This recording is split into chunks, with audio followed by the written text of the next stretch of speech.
নলকূপ চাপ দিই নলকূপ থেকে কেমন দুধ বেরিয়ে আসছে। এটা তো একটা দুধের নলকূপ। মা, আমার অনেক খিদে পেয়েছে, আমাকে কিছু খেতে দাও। হ্যাঁ রে মা, খাবি তো, কিন্তু ঘরে যে খাওয়ার মতো কোনো পানি নেই, আর রান্নাও এখনো শেষ হয়নি। তুই গিয়ে বাইরে কারোর বাড়ির নলকূপ থেকে একটু পানি নিয়ে আয়, এরপরে খাবার খাবি। আচ্ছা মা, তুমি আমাকে কলসিটা দাও, আমি এক্ষুনি গিয়ে পানি নিয়ে আসছি, এরপরে ভাত খাবো। আচ্ছা ঠিক আছে, আর যাওয়ার সময় একা যাবি না, ওইদিকে মিনাকে নিয়ে যাস। একা একা গেলে আবার ভয় পাবি। এই নে কলসি, তাড়াতাড়ি ফিরে আসবি। আচ্ছা মা, তুমি আমার জন্য চিন্তা করো না, আমি যাবার সময় মিনাকে সাথে করে নিয়ে যাব, আর কলসি ভরে পানি নিয়ে তাড়াতাড়ি চলে আসব। এরপর টুম্পা তার মায়ের থেকে কলসিটি নিয়ে মিনাদের বাড়িতে চলে যায়। মিনা, ও মিনা, তুই কি বাড়িতে আছিস? একটু বেরিয়ে আয়। কি হয়েছে টুম্পা, আমাকে এভাবে ডাকছিস কেন? আমি কলসিতে করে নলকূপ থেকে খাবার পানি আনতে যাব।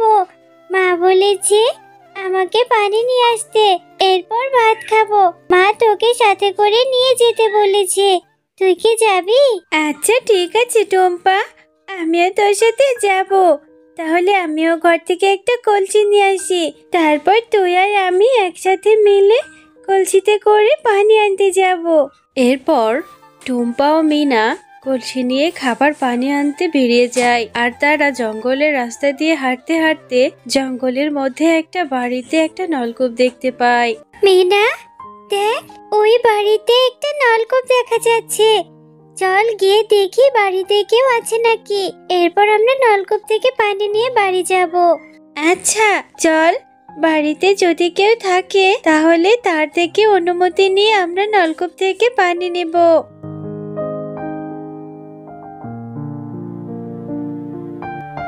বাড়িতে কেউ আছো?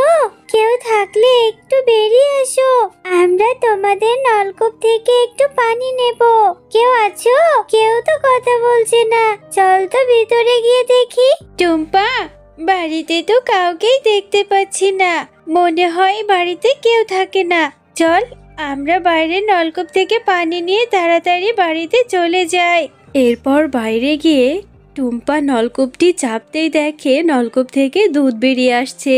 মিনা, দেখ না, এই নলকূপ চাপতেই নলকূপ থেকে কেমন দুধ বেরিয়ে আসছে। এটা তো একটা দুধের নলকূপ। ও বাবা, সত্যিই তো টুম্পা, এই নলকূপ থেকে যে দুধ বেরিয়ে আসছে, তাহলে তো ভালোই হলো, দুধেরও আবার নলকূপ হয়। চল চল, আমরা তাড়াতাড়ি কলসি ভরে দুধ নিয়ে বাড়িতে চলে যাই। এই বাচ্চারা, তোরা কি ভেবেছিস আমার দুধের নলকূপ থেকে দুধ নিয়ে বাড়িতে চলে যাবি? সেটা কিছুতেই সম্ভব না। আমি তোদেরকে মায়া জাদু করে গাছ বানিয়ে দেব। এই নে, এখন এই গাছের মধ্যে দুজন দুটো আম হয়ে ঝুলে থাক। আমার নলকূপের দুধ নিয়ে কেউ ফিরে যেতে পারে না। এই মেয়েটাকে নিয়ে আর পারি না, সে কখন বাড়ি থেকে বেরিয়েছে, খাবার পানি আনতে এত সময় লাগে। ও নিশ্চয় মিনাদের বাড়িতে গিয়ে মিনার সাথে খেলা করতে লেগেছে। আজকে গিয়ে ওর একদিন কি আমার একদিন, ওকে উচিত শিক্ষা দেব। মিনা যে আমাকে বলল ও টুম্পার সাথে খাবার পানি আনতে যাবে, কিন্তু এখনো মিনা কেন আসলো না? ও নিশ্চয় টুম্পার সাথে গিয়ে খেলা করছে। এক্ষুনি মেয়েটাকে ডেকে বাড়িতে নিয়ে আসি। এরপর মিনার মা মিনাকে খুঁজতে বাড়ি থেকে বেরিয়ে পড়ে।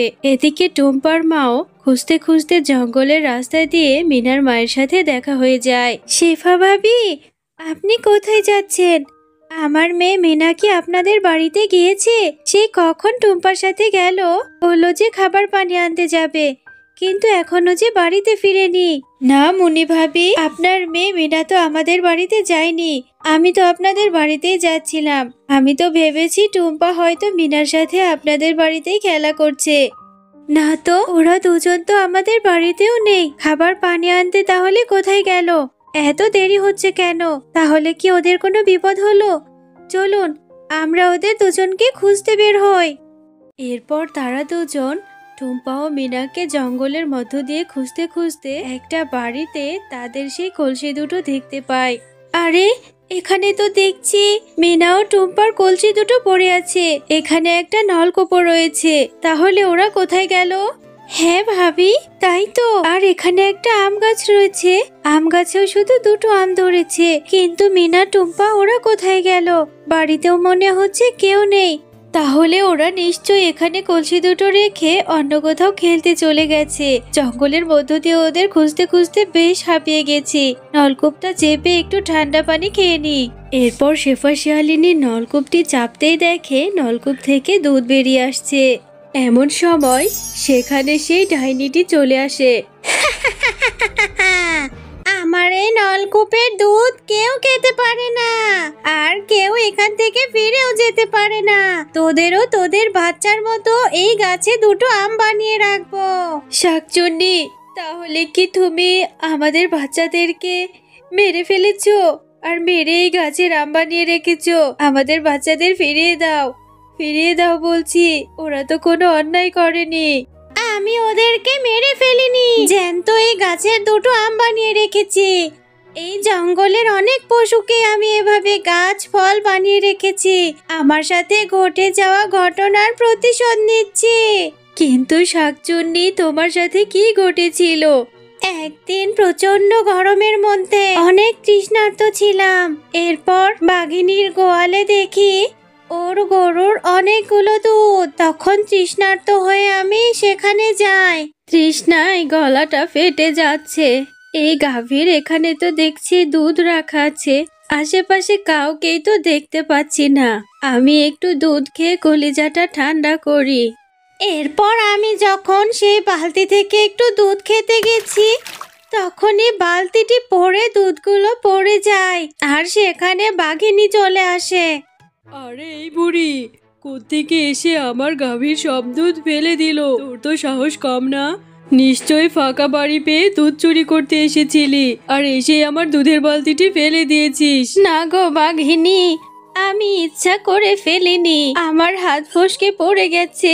আমি খুব তৃষ্ণার্ত ছিলাম, তাই তোমার এখান থেকে একটু দুধ খেতে চেয়েছিলাম। শয়তান বুড়ি, আজ তোকে মেরেই ফেলবো।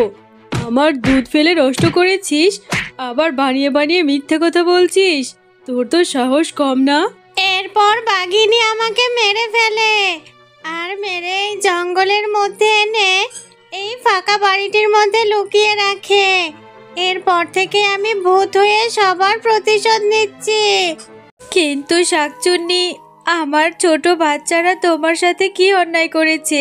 ওরা তো নির্দোষ, ওদেরকে ছেড়ে দাও। বাঘিনী তোমার সাথে অন্যায় করেছে, তুমি বাঘিনীকে শাস্তি দিবে। ঠিক আছে, তোরা আমাকে বাঘিনীর কাছে নিয়ে চল। আমি বাঘিনীর উপর প্রতিশোধ নেব, আর এক্ষুনি তোদের বাচ্চাদেরকে আমি মুক্ত করে দিচ্ছি। এই নে তোদের বাচ্চা, এখনই আমাকে বাঘিনীর কাছে নিয়ে চল। ওকে শাস্তি দিলে আমার আত্মা মুক্তি পাবে। বাঘিনী ভাবি, তুমি অনেক অন্যায় করেছো। একদিন সামান্য দুধের জন্য বৃদ্ধা শিয়ালিনীকে মেরে ফেলেছো। এখন সে ভূত হয়ে এই বনের সমস্ত পশুদের উপর প্রতিশোধ নিচ্ছে। এখন তুমি শাস্তি ভোগ করবে। আমাকে ছেড়ে দাও, আমি ভুল করেছি। আমাকে ছেড়ে দাও শাকচুন্নি, আমি আর কোনোদিন এমন করব না। আমাকে ছেড়ে দাও, আমাকে বাঁচতে দাও। তোর কোনো ক্ষমা নেই। এই নে, শাস্তি ভোগ কর। এভাবে শাস্তি ভোগ করতে করতে এক সময় তুই মরে যাবি। তুই আমাকে মেরে ফেলেছিস।